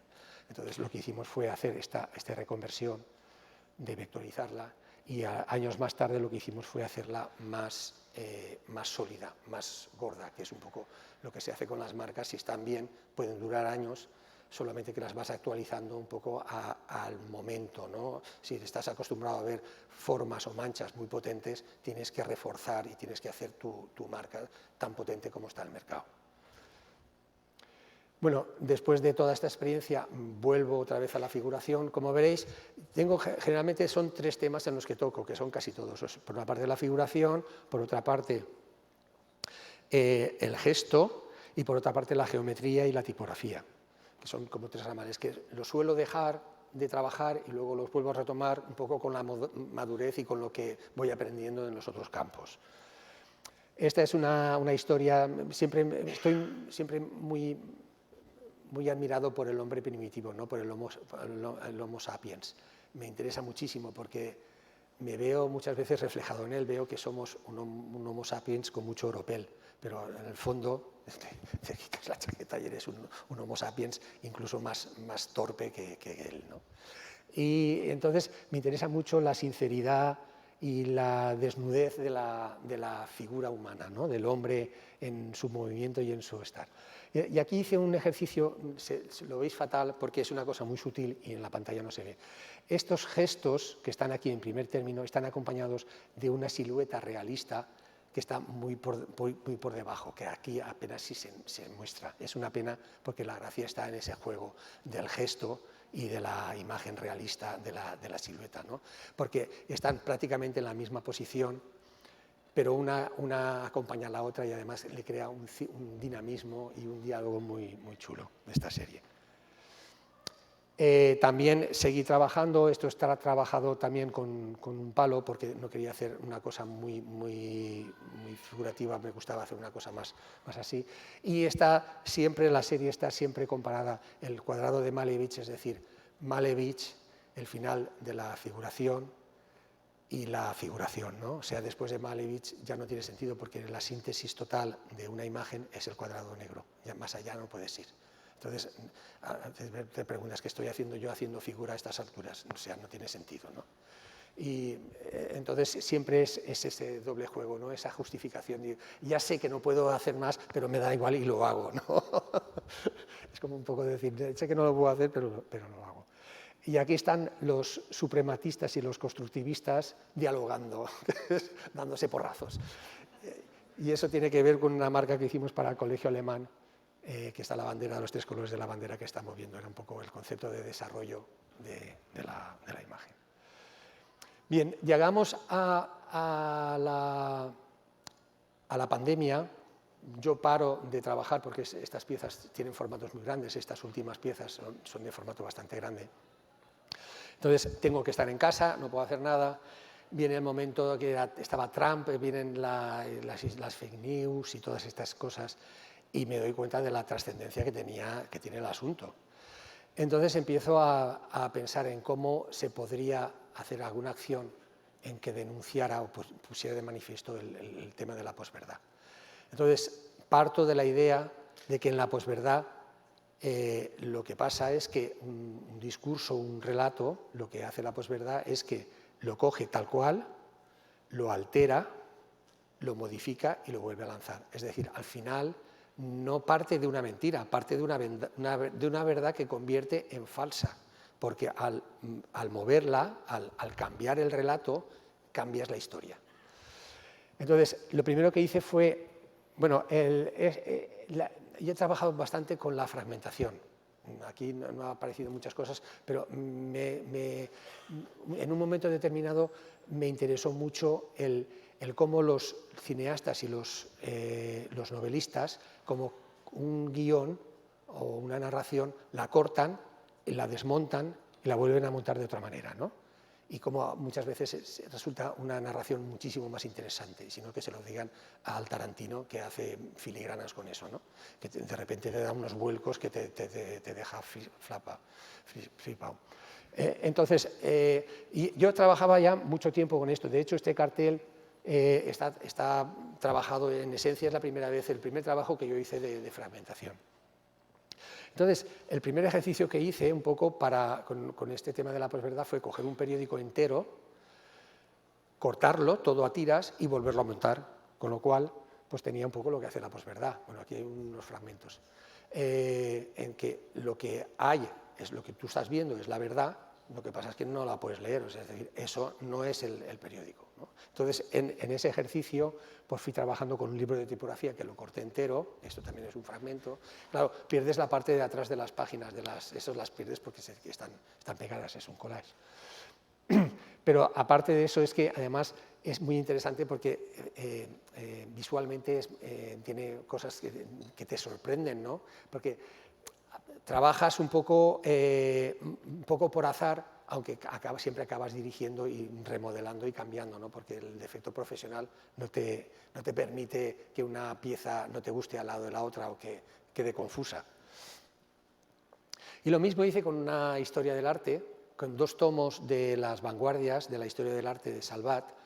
Cogí todas las páginas que tenían más de 3/4 de imagen y hice un puré de arte, ¿no? Que es súper divertido ir encontrando los autores dentro de los trozos. Bien, más tarde lo que trabajé, me pasé de trabajar de los elementos a trabajar con una palabra. Y entonces a trabajar con una palabra y a trabajar con colores muy fuertes, porque la posverdad lo que hace es que siempre trata de busca la emoción para camelarte, ¿no? Busca la emoción, o sea, busca una parte emocional, que todo el relato tenga algo que ver o que te toque una parte emocional. Y esto es una imagen de la exposición de Chiribella Soriano, de la pared, porque las piezas son muy grandes. Porque además yo siempre pensaba que estas piezas debían ser enormes, porque la posverdad siempre habla desde arriba. Es un poquito la posición que yo tengo ahora, estoy en una posición superior a ti, hablo desde aquí. Y así nos habla la posverdad. La posverdad te apabulla, es como cuando tú entras en una catedral, que tú entras allí y te ves allí y claro, eres la nada, o sea, lo conseguían muy bien el que tú no eres nadie, ¿no? Esa sensación de amplitud, de grandeza, y tú allí pequeñito, pues un poco lo que trata también son estas piezas de esto, ¿no?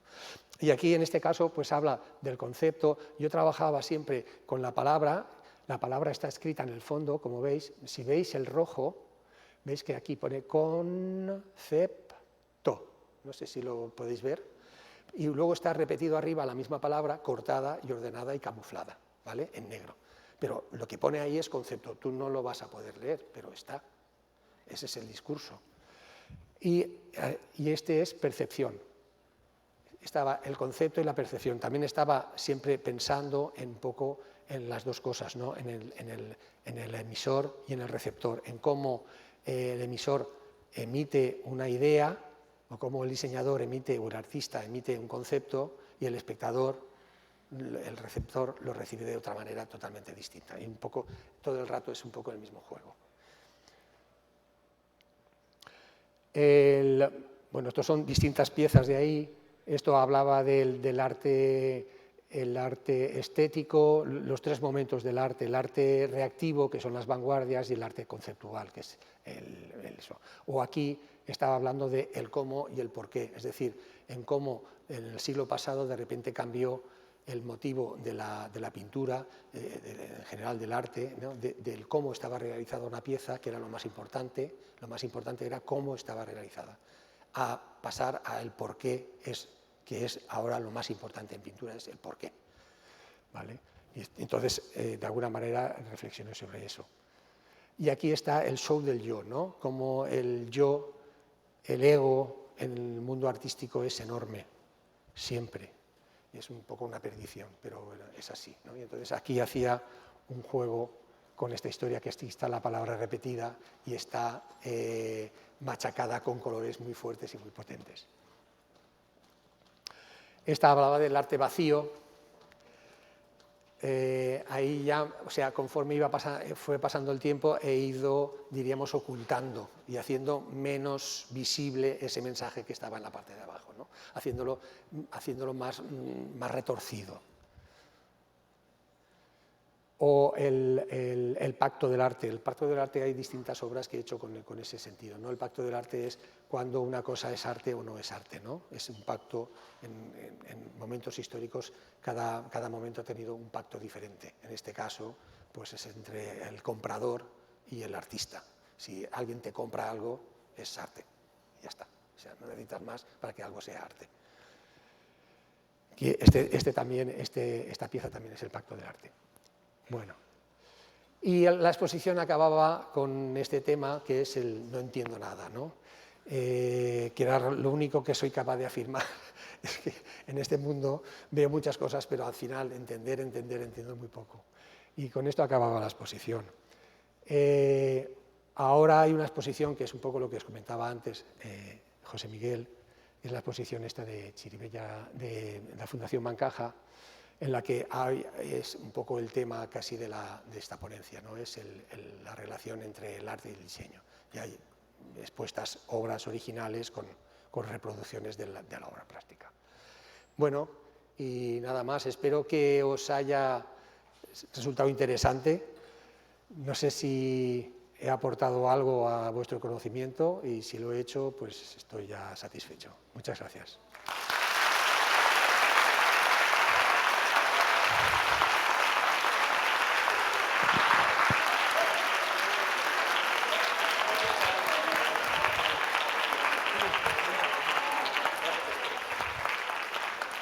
Sí, gracias.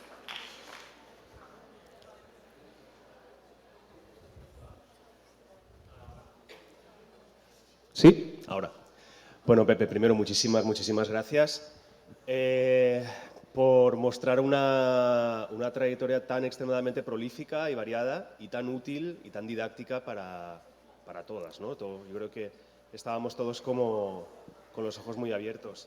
Una cosa que queríamos comentar es que, si nos puedes poner la imagen, hemos organizado una visita guiada a la expo de Pepe la semana que viene, el viernes de la semana que viene, a las 12, si no recuerdo mal, que funciona con inscripción, ¿vale? Lo que tenéis ahí es un código QR por si os queréis inscribir para, pues bueno, contabilizar cuánta gente vais a asistir y organizarlo. La visita será con Pepe y con el propio José Miguel, así que bueno, es un privilegio poder ver la expo y que os cuenten un poco cómo funciona todo en primera mano.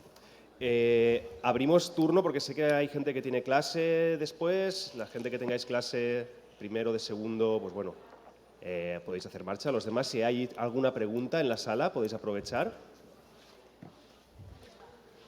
No os cortéis. Por allá, Andrea, ¿estás tú? Vale. Hola. Uy. Yo quería saber qué tienes en cuenta a la hora de crear narrativa en un proyecto, porque yo nunca sé muy bien por dónde empezar.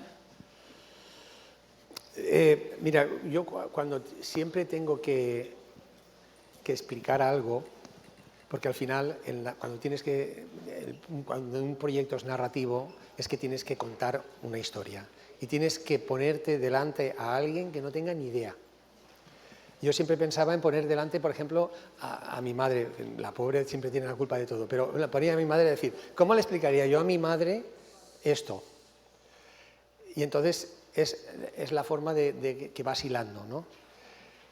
Es muy complicado, o sea, el trabajo narrativo es muy complicado y además hay que tener como también un don. Yo recuerdo cuando daba clase, había dos tipos de alumnos, unos que hacían muy bien la síntesis y otros que hacían muy bien la narrativa. Pero generalmente cada uno tiene un estilo diferente, ¿no? Y entonces hay gente que le costaba mucho hacer síntesis de algo.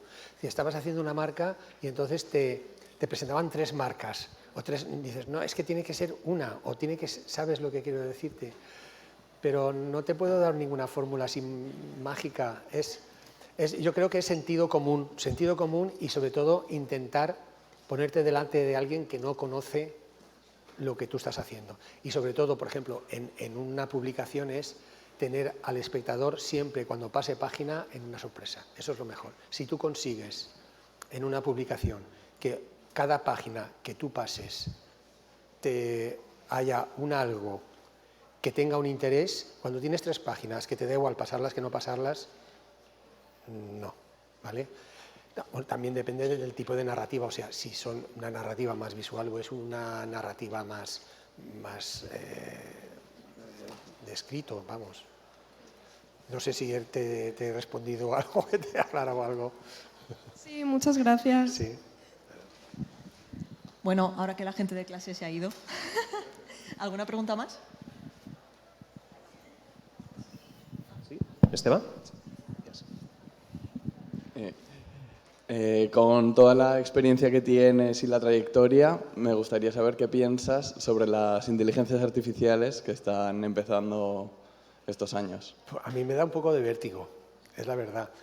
Pero bueno, también nos daba vértigo. Realmente nosotros nos hemos reconvertido un par de veces en nuestra profesión, nos hemos reconvertido, o sea, con la entrada de digital nos hemos reconvertido porque ha cambiado mucho. Yo me imagino que con esto va a pasar un poco lo mismo. Nosotros estuvimos una temporada muy grande en que hacíamos el trabajo doble, lo hacíamos analógico y digital, porque al principio no nos fiábamos nada y además como siempre va todo con tanta prisa, no podíamos arriesgarnos a estar trabajando dentro de la máquina y que después tuviéramos problemas con la máquina, lo pudiéramos traer y aquello se quedaba. Entonces al principio hacíamos casi el trabajo paralelo, muchas veces, ¿no? Y yo me imagino que va a resultar, no sé cómo, pero va a resultar algo parecido. Y seguramente va a ser algo bueno. Estas cosas siempre son buenas. El problema es la mala utilización que se hace. Son como todos los inventos, ¿no?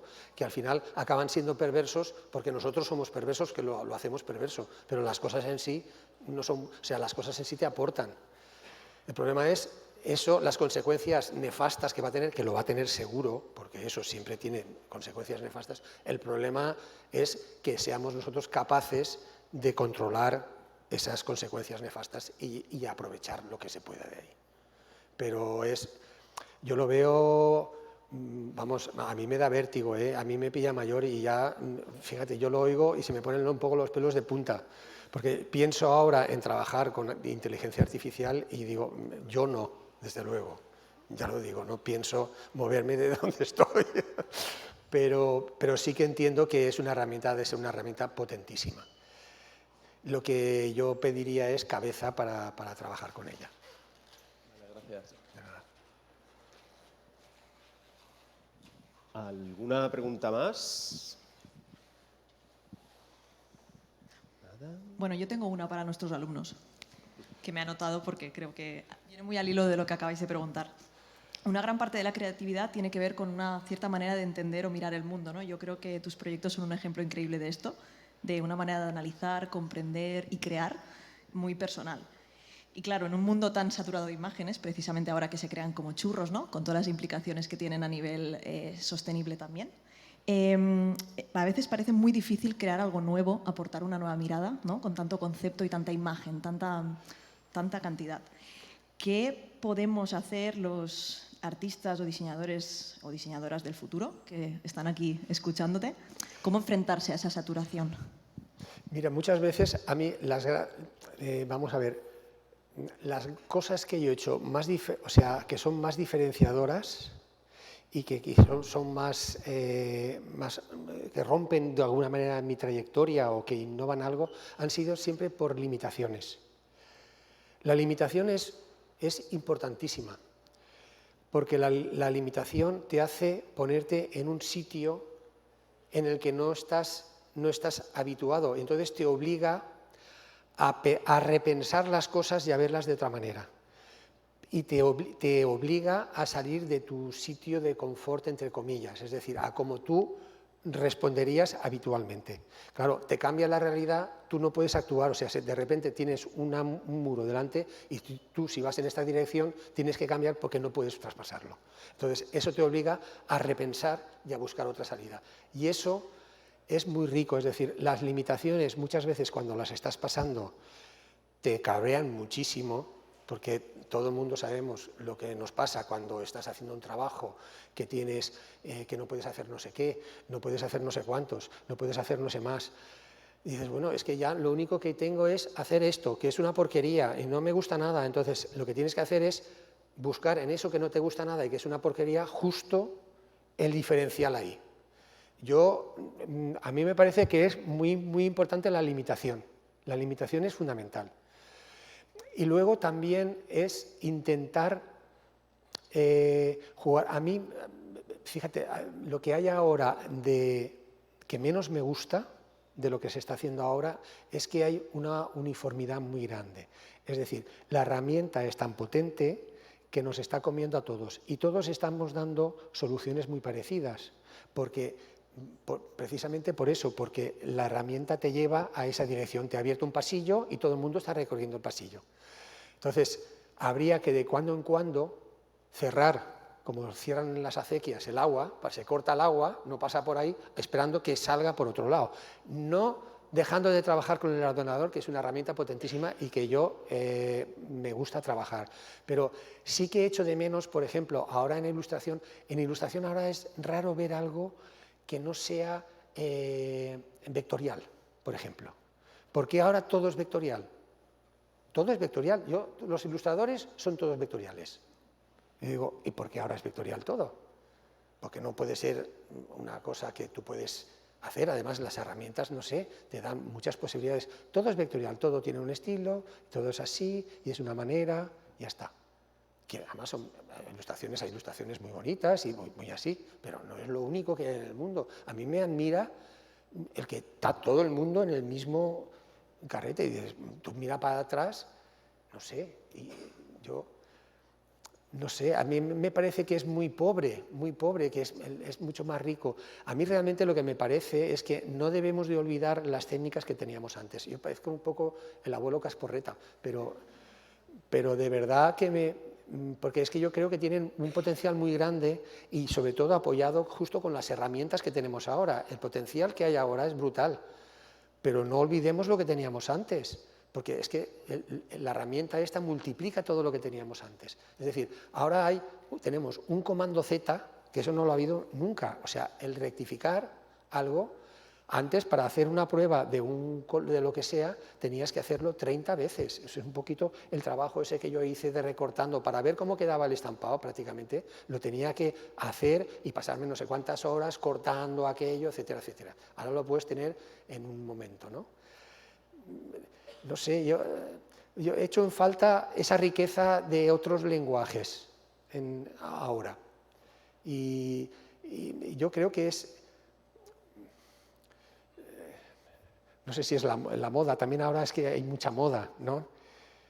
Y yo creo que el diseño no es moda. A mí, si hay una cosa que me gustaría que nos separaran, es el concepto de moda y de diseño. Me sabe fatal que el diseño moda se llame diseño.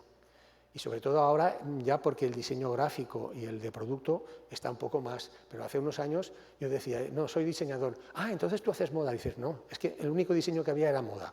¿Vale? Entonces, para el cliente, que es una cosa nefasta, el cliente, un diseñador es alguien que tiene como unos antojos estéticos y que se los vende. ¿Vale? Y el diseñador no es nada más lejos que eso. El diseñador no tiene nada ni de antojo ni de superficial. Justamente el trabajo de diseño es un trabajo de mucha profundidad y es un trabajo en el que es un trabajo muy, muy racional. Y a mí me sabe fatal siempre que siempre esté ligado a la moda. A que, no, es que ahora se lleva así. O que ahora la tipografía es esta tipografía, que es una tipografía que tú dices, madre mía, es un horror. Dentro de 2 semanas, para hacer algo puntual, dices, vale, pero este ejercicio de tipografía, dices, ahora otra vez esto, es como el ajo aceite, a mí me repite. Otra vez esta tipografía, por el amor de Dios, pero si esto está más pasado que yo. Ahora de repente es una novedad, las cosas de no sé qué, y dices, ahora teníamos que estar buscando otra cosa, pero ahora esto otra vez. Y además que no tiene sentido porque no aporta nada, es una revisión que no aporta nada. Pero bueno, eso son generaciones. Yo también creo que yo también lo he hecho, la verdad, porque tú tienes que experimentar y tienes que pasar por algo, ¿no? Tú tienes que sufrir esas cosas de probar a hacer una cosa no sé cómo, o probar a hacer una cosa no sé qué. Yo creo que forma parte de eso. Pero venderlo profesionalmente ya, yo creo que el trabajo del diseñador en general es un trabajo muy, muy racional y es un trabajo de mucha profundidad. Lo que pasa es que el cliente no lo sabe ni se lo cree. Él se cree que nosotros somos unos piraos que tenemos de repente un antojo y que se lo queremos vender, ¿vale? Eso es básicamente muchísimos clientes. Ellos no creen que detrás del trabajo del diseñador hay una reflexión en profundidad de cuál es el tema y además es algo en el que tú te estás poniendo en su piel para solucionarle a él un problema. Y esa visión no se tiene.